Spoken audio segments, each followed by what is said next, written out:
Hi, my name's Alyssa. Thanks for watching today. Before we get started, we wanted to fill you in on our church. Here at Grace, we have a mission and a purpose. Our goal is to help people discover truth, decide on Jesus, demonstrate change, and deploy for others. If you're looking for a church, we would love for you to come be a part of what God is doing here at Grace. You can check us out on Facebook, Instagram, YouTube, and Twitter. We would also like to invite you to one of our Sunday morning services. Check out ohiograce.com for a list of campuses and service times in your area.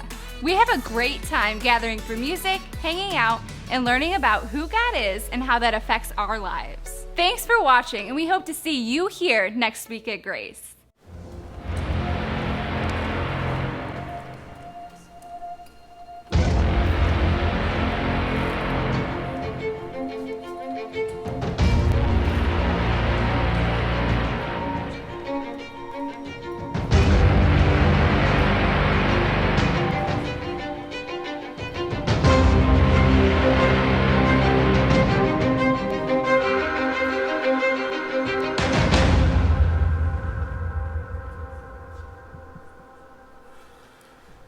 Are you enjoying our service today? Yes. Are you glad you're here on the 4th of July?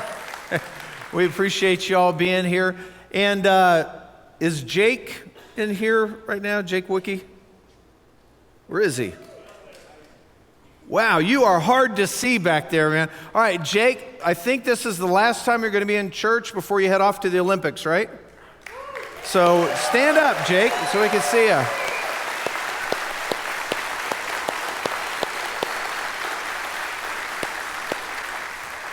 We want you to know we're going to be rooting for you. We're going to be praying for you.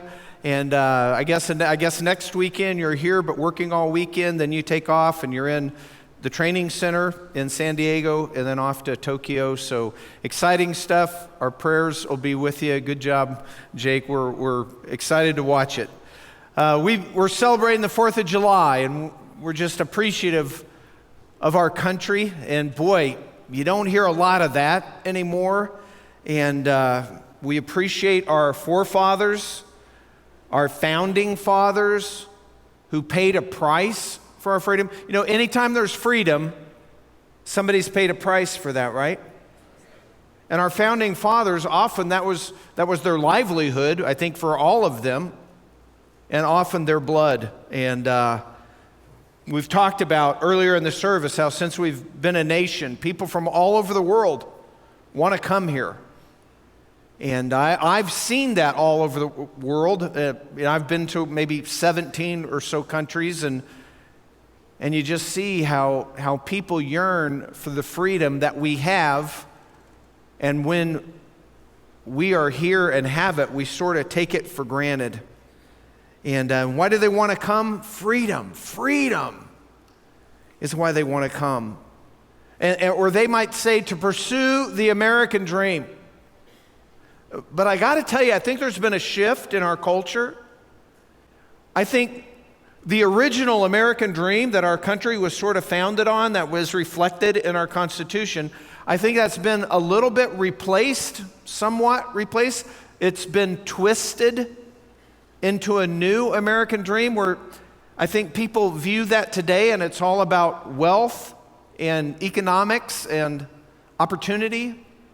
But originally, the original American dream that our country was founded on, was all about being able to worship God in freedom. And I'll get back to that in a little bit. We're in a series in James, and we call it Faith That Walks. And all through this short book of the Bible, James is telling us that if we have true faith, real Christian faith, it will show up in our lives. It won't just be something we say or even something we merely believe. It will come out of our lives. It'll show up in the way we live, and it'll show up in how we pursue our goals and dreams. Last week, we were in James chapter 4, and we talked about how James contrasted earthly wisdom or worldly wisdom with godly wisdom or wisdom from above. And we learned how, above all, wisdom from above, godly wisdom, it brings humility to us. because we recognize who God is. But worldly wisdom, on the other hand, creates an attitude of self-sufficiency. I can do it. It's all me. Or entitlement. You owe me. And planning a life like that, a lot of times you're planning life in total disregard of God. And James confronts this attitude, and that's where we're going to start in James chapter 4, beginning with verse 13. And so if there's a problem in the way we pursue our hopes, our dreams, or the American dream, the way we pursue our goals, well, then what is it? What's the problem? And that's what we're going to talk about first. Again, verse 13. Now, James starts this. It's a new section, and we know that because he starts with some unusual wording. It's kind of strong in the original language. It'd be like if somebody was talking to you and they said, look here, and then continued. That's what he does. Verse 13, it says it this way. Now, he says, come now, you who say, today or tomorrow we will go to such and such city and spend a year there and engage in business and make a profit. And he's doing this, we know, in a condemning way. And the question we might ask is, whoa, what's James condemning here? Surely it's not planning. That's kind of what it sounds like. But we know from Proverbs, for example, that making plans is a wise thing to do. We know from Jesus, for example, that not making plans is foolish. And he tells stories like a guy who builds a tower, but he only gets it half done, runs out of money because he didn't plan a budget. Or a king who goes out to war and he's going to face this other army, but before he gets there, he realizes he's outmatched. He doesn't have a big enough army. And so he says, Jesus is telling us, hey, it's foolish not to make plans. So, and we know there's nothing wrong with planning for business. There's nothing wrong with making a profit. It kind of goes back to Christian Economics 101 that says you are not entitled to the labor or the resources of other people. You know, we should work for what we have. And making a profit, that's not a bad thing. That allows people to hire other people. It gives them the opportunity to provide for their families. So, what's James condemning here? What's he saying? Well, later on when we get to it, verse 16, we're going to see that because he uses a phrase. He says, you boast in your arrogance. And here James is describing a businessman who's self-assured and he's confident. He assumes his life is in his control. No thoughts given to dependence on God or the uncertainty of life. You see, James doesn't say planning is immoral. He's saying presumption is immoral.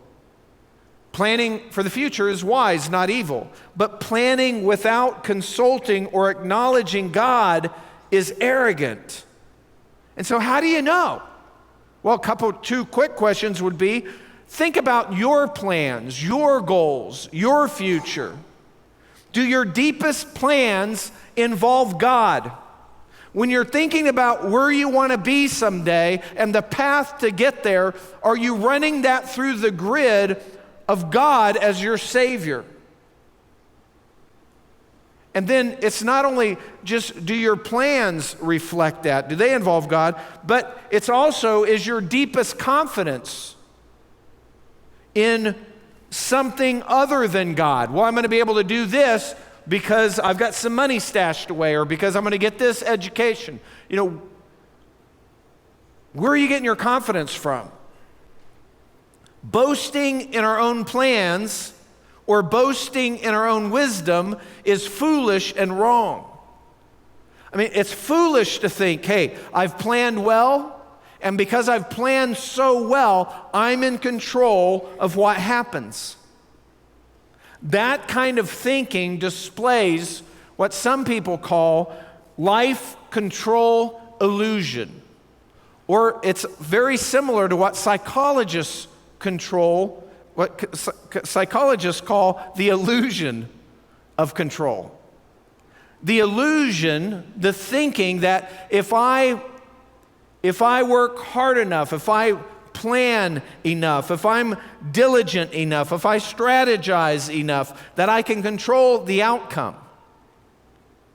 It's an illusion of control, and it's super relevant to us because maybe more than any other culture in the world, our culture, right here, we are more into the illusion of control than any other culture. I mean, we're all about that. That's how we automatically think.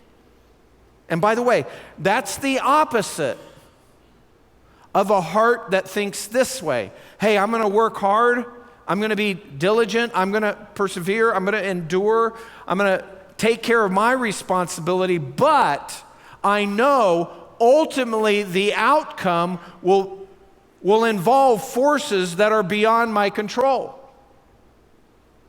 And by the way, a heart that would continue to say, and if I do have success, and if things do go well,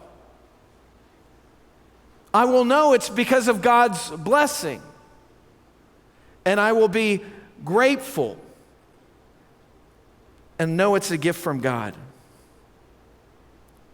You see, success always involves forces beyond our control. Some of you say, no, hey, you don't understand. I just got my MBA. Well, how would you do it getting your MBA if you were born on a mountainside in a yurt in Mongolia? Probably wouldn't work out so well, right? There's always forces at play that we didn't have anything to do with. That's what James is reminding us of. That's why people want to come to America. But it's a shift, because the original American dream was come and have freedom to worship God without any interference. And now it's been twisted into a new American dream of pursuing wealth or entitlement without God. Worldly wisdom always displays a total disregard for God. The twisted American dream pursues a future with no thought of God. It's not the way our founders were, not most of them. So if the problem is ignoring God and the illusion of control, well, why is that a problem? Why is that a problem for us? Well, there's three reasons that James leads us to here. First of all, we presume to know the future. That's one of the problems. We think we know what's going to happen. Thinking you know what will happen leads to overconfidence. Anybody ever been confident in an outcome? You thought this was going to happen, and then it didn't happen? A lot of times, it's very easy for us to be overconfident in what's going to happen, and then that doesn't happen. A lot of people turn to the stock market, and when you're investing in the stock market, a lot of times people will say, hey, well, we have this strategy, we have this system, and we don't know what the performance will be, but you can't lose any money. Have you ever heard something like that? And then what inevitably happens? Something happens, and it goes down, and you lose, and you're like, what happened? And then somebody's saying, well, that's never happened before. So we didn't see that coming because that never has happened before, so you can't count that against us. Yeah, but things that have never happened before have happened before. And they will keep on happening. That's the point. We don't really know the future. We assume we know enough about the future to manage risk, but it's not always true. Our trust should be in God, not some well thought out plan. Or you disregard that your life is a gift. Why is it a problem for us? Because we start disregarding the fact that life is a gift. Here's how he says it in the next verse. Yet you don't know what your life will be like tomorrow. You're just a vapor that appears for a little while and then vanishes away.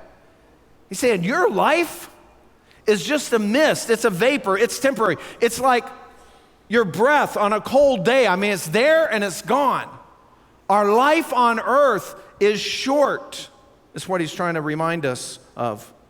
And so don't ignore God and eternity while we're making plans for tomorrow in our life that's just a vapor. He continues in verse 15, he says, instead you ought to say, as you're making these plans, instead you ought to say, if the Lord wills, we will live and also do this or that. And this sort of expresses God's sovereign control over everything that's going on around you. It's why a lot of Christians, when they make plans, will throw in a phrase at the end, Lord willing. Anybody ever hear somebody say that? Hey, this and this and this, Lord willing. That's just acknowledging that. That's not to say we always have to say the phrase. I mean, Paul didn't always say the phrase when he talked about his plans. But whether we say the phrase or not, we should always have this inner attitude inside of us that acknowledges God's sovereignty, where we evaluate our plans based on God's standards and God's goals and what God would want for our life, and what God thinks about what we're doing. Why is it a problem for us? Because this kind of thinking that we're in control, it elevates ourselves above God. We put our place in His place. We put ourselves in His place. A lot of times, people come, we'll talk to people about God, and they'll come down to this question. It'll be, hey, are we free? Can we make any choice we want to make? Can I control this buzzing sound in this room? No, Are we free and we can do anything? Or is everything predetermined? It's already going to work out one way or the other, and that's been preordained, it's predetermined, and that's the way it's going to be. And so we think it's either or. Either God's in control and everything that happens is part of the plan, or our choices matter. We think either or, and here's how it plays out. It progresses to this point.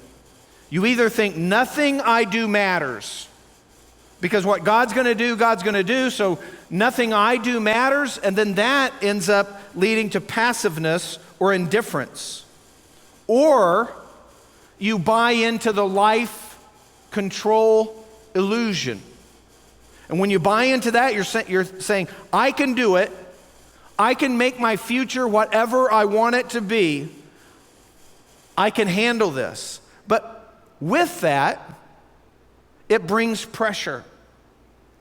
Why does thinking, I can do it, it's all me, why is that life and control illusion, why does that bring pressure?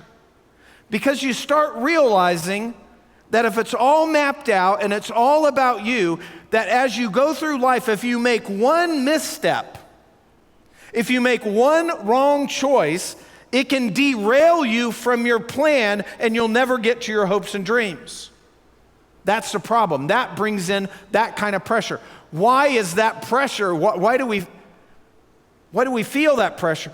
Because we're putting ourselves in the place of God and we're not qualified for the job. We can't handle that kind of pressure. That's the problem. We think either or, but God says both and. God says it's not either or. The whole Bible's telling us it's not either or. It's both and. It's critical to understand how the Bible's talking about both and for us to live a life of wisdom. Especially true for us here in the West. Because in other parts of the world, they don't have this much of a conflict with this. We can see this in mental health. For example, do you realize in the West, Western nations have a much higher problem in dealing with suffering?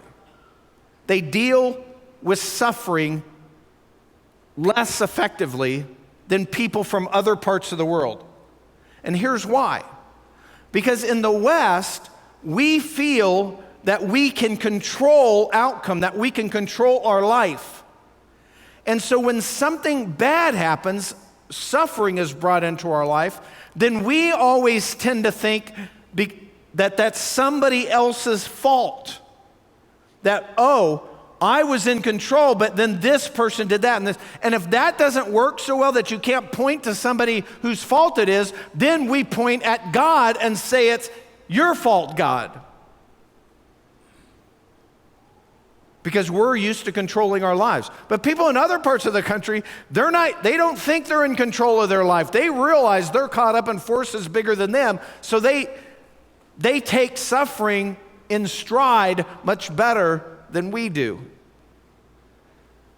It's and both. God infallibly works out his sovereign will every day, every time, and our choices do matter. And unless you have both these truths together, you can't live a wise life. Here's how James continues. Next verse is verse 16. He says, but as it is, you boast in your arrogance. All such boasting is evil. Therefore, to one who knows the right thing to do and does it not, to him, it's sin. You see, the mindset of pride is opposite than one of faith. And so it's a problem, and that's why it's a problem. Well, what can make it worse? Well, something that we experience a lot can make it worse, and that is success. Pursuing life without God leads to pride, and then if we have success, it's all worse because we think, I did it. It's all me. I pulled it off. And then that kind of an attitude, well, we can see it in people's lives. We can see it in how people think of their money, for example. Think about it. If you think your success is all you, and it's just all you, it's all me, I did it, and I don't understand these other people, then anything that you accumulate, any money that you make, you hold on to that in sort of a prideful way very tightly. But on the other hand, if you think your success is due to God's goodness and his blessing and God's generosity, then all of a sudden the money that you make, you don't hang on to that as tightly because you realize it's a gift from God. You recognize that. You know, wealth is not evil, but it comes with temptations. Success without acknowledging God makes things worse. Pride in our success then brings greed and self-indulgence, which James is going to talk about. And then that leads to judgment. We've crossed into chapter 5, and here's what it says next. Again, another strong statement. He says, "Come now, you rich, weep and howl for your miseries which are coming upon you. Your riches have rotted, and your garments have become moth-eaten. Your gold and your silver have rusted, and their rust will be a witness against you and will consume your flesh like fire. It's in the last days that you've stored up your treasure." What's amazing, what we always have to remind ourselves, and I do this a lot, is when we read a passage, you rich people, hey, you rich people.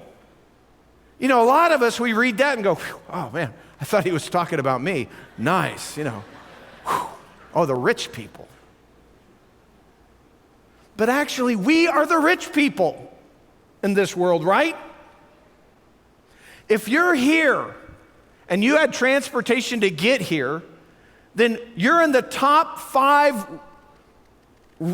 percentage points of rich people. You're top 5% richest people in the world. Maybe the top 4% of the richest people in the world. If you have a house that's available to you, well, that might bump you up to 4 or 3. If you own a house, well, you're up to 3 or maybe the top 2% richest people in the world. Not richest in America, not saying that at all. In the world, where most people live on $2 a day. And we read passages like this and go, yeah, stick it to him, James. You know, yeah, James, go get that rich guy. It's us. And he talks about judgment on rich people, that they'll have a fiery torment. Man, that seems kind of extreme. Yeah, that's exactly what Jesus said too in Luke 16, right? And we think, whoa, fiery torment, wow. That does not jive with our culture today. Churches don't even talk about that anymore. That God's saying there is a hell that's a real place of separation and torment, separation from God, that really exists. And probably in 80% of churches in America, you will never hear that. That doesn't seem to jive with the loving God. Right, because God is not only loving, God is also righteous and just. And God says there's right and wrong. And God also says we're all wrong. We've all done wrong. God's done nothing but good for us, and we've all done wrong. God gave us life. God gave us freedom so that we can have a free relationship with Him. But we've all used that freedom to rebel against Him. We've all done wrong. We've all sinned. And because of that, we all deserve this judgment that James is talking about the rich man heading to. All of us, rich or poor. And then we think, that can't be right. That judgment's too harsh. I was sharing with the last service this, and I've shared this before, some of you might remember. When my kids were young, I could lie to my daughter, hey, sweetie, after church we're going to get ice cream. And then something comes up and we don't get ice cream. And I lied to her. And what's going to happen? She's just going to be sad or mad, and I probably won't even allow her to be mad. That's the way that'll go. But nothing happens to me, right? But if I lied to Pam, I could be sleeping on the couch, right? And if I lie to my boss, I could get fired, right? And if I lie to the government, I could be thrown in jail, unless I'm related to somebody in the White House. It could just be, it could be bad. The point is, the sin is always the same, right? That sin is the same. The sin didn't change. It was just a lie. What changed? Who the lie was against, who the sin was against. You see, all of our sin is against a righteous, mighty God who gave us life and freedom. And so the consequences are way more severe than we think they would be. It's eternity separated from God. But the amazing thing is, God is love, and He does love us anyway, in spite of our sin. And so through great sacrifice and paying the price for our freedom, He allows His one and only Son, Jesus, to die on the cross in order to be able to offer us forgiveness as a gift through faith in Christ alone. And we can either accept that gift, or we can do things our way and live under the life control illusion. And when we do that, we're going to have an illusion about what eternity is going to be like, and we're going to be wrong. That's the way it goes. Don't let wealth make you independent from God, because one day it'll be worthless and you'll be judged. Success and wealth can also bring callousness toward people. That's what James talks about next in verse 4. He says, "Behold, the pay of the laborers who mowed your fields and which has been withheld by you cries out against you. And the outcry of those who did the harvesting has reached the ears of the Lord Sabaoth." And this Lord Sabaoth, some translations will have Almighty. It just expresses power, majesty, transcendence of God. But what is he saying there? He's saying, hey, success and wealth can bring greed, and it can cause us to be unfair to other people and uncaring toward other people or people who work for you. But withholding what you owe others is always a sin, is what he's reminding us. Wealth can lead to pride and greed. Wealth can also lead to self-indulgence. That's what he talks about next in verse 5. You have lived luxuriously on the earth and led a life of wanton pleasure. You have fattened your hearts in the day of slaughter. And I got to tell you, I read something like this, and I think that applies to all of us. We live in luxury. And I know we're sitting here going, luxury? Hey, Kevin, you haven't been to my house. I don't live in luxury. Well, if you've been in a hut in the Congo, you would come back thinking you live in luxury. It's all perspective, right? We live in luxury. He's saying, hey, enjoying the gift without acknowledging the giver is idolatry. Enjoying the gift that God's given us, the gifts, without acknowledging the giver, that is idolatry. Don't allow the things of this world to be the focus of your life, because there's another world coming that will last for eternity. Be careful how we pursue our future, our goals, our dreams. So, how do we know? How do we know if we're pursuing sort of the twisted version of the American dream, or that we're pursuing what God would want us to, the original American dream, where we just want to worship God, that we want to keep Him the center of our life? How do you know? Well, first of all, this whole book is telling us, one question you can ask yourself, there's 4 questions here. One, to start off with, do you live in humble gratitude to God for everything you have? Are you grateful to God that you live in the freest country in the world? You didn't do that. God placed you here. Are you grateful?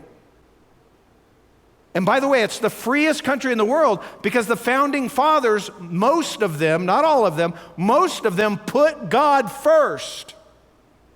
That's why we have this freedom. And then the next 3 questions to figure out, how we respond in this way, where are we at, are we pursuing the right dream, all has to do when things don't go well. When you make plans and then there's a kink in the plan that you didn't expect. You know what I'm talking about? Happens all the time, right? It happens every day for me. You guys ever lay out your day and you're going to get these 6 things done, or 8 or 10 or whatever it is, and then, man, you're on number 2 and everything goes haywire. Are you with me? How do you respond when there's kinks to your plan? 3 questions. First of all, are you patient when interruptions, when you get derailed on your plans? Are you patient? In the next couple verses, 7 and 8, James reminds us that the Lord's coming back and to be patient, and then he uses the illustration of a farmer who works his tail off, plows the land, plants the land, but then he's just got to sit back and realize that even though he's put in all this hard work, that the actual outcome is due to forces beyond his control, and he has to just wait it out and see if a harvest comes. Patiently waits. How patient are you when things don't go well? Patience is not, I don't mean passive resignation to whatever fate awaits you. That's not the patience that the Bible's talking about, but an attitude of self-restraint that enables you to refrain from hasty reactions when things don't go well. Hey, I didn't plan on doing this. Hey, this didn't go right. And then how you react right then will tell you which dream you're pursuing. Because a lot of times you start lashing out to others, which is the next question. Third, Do you blame others? That's what verse 9 talks about. James telling us, hey, don't complain against other people because there's a judge, the same judge, over all of us. Don't lash out. Don't blame. Don't complain about, oh, I would have got this done, but if it wasn't for this and this and this. You know what happened? Let me just tell you this. Recently, I was all set to do something, and I thought I had it all squared away in my mind, and then it all played out, and it was a train wreck. And I'm going, wow, that did not go well. And I had planned this with some other people. And when I say recently, I mean like an hour ago. And so that didn't go the way, and then so afterwards I'm like, hey, what happened there? How do we have the train wreck? What happened? And then somebody came up to me and they showed me an email that they had sent me that had some details that I didn't notice. So then I felt like, because everybody knew that didn't go right, I had to go back and probably to about 20 people and say, hey, that didn't go right, and guess what? That was all my fault. I'm sorry. Again, this just happened. Stuff like this happens all the time, right? I have to go say, hey, I'm sorry. That didn't work out well for you. That's my fault. Happens all the time. Don't blame others. Are you following godly examples? In verses 10 and 11, the next two verses, James then says, hey, what about these examples? And he cites two. He says, first of all, the Old Testament prophets. Remember those guys? And they all remembered those guys. They were speaking for God, God's people, speaking for God to God's people, and God's people mistreated them. They didn't do anything wrong, but they suffered. And they kept being faithful to God. And then James throws out Job. He says, remember Job? Job was a guy who was super faithful to God, maybe the most faithful person to God living at his time, and then he loses everything. His family, his wealth, his health, he loses it all. And he's wondering what is going on, but he remains faithful. And in the end, God restores him because he was faithful under tremendous testing. Well, what's James saying here? Controlling your life, it's an illusion. We are not in control. We plan, we're diligent, we work hard, but we're not in control. But you know what?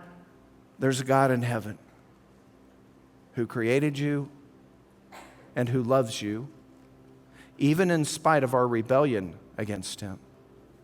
And he's created a way for us to be with him forever. Trust him. Trust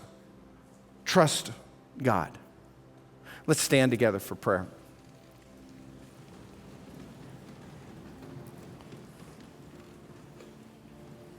Father God in heaven, we thank you for loving us. God, we thank you for the country that we live in. God, we thank you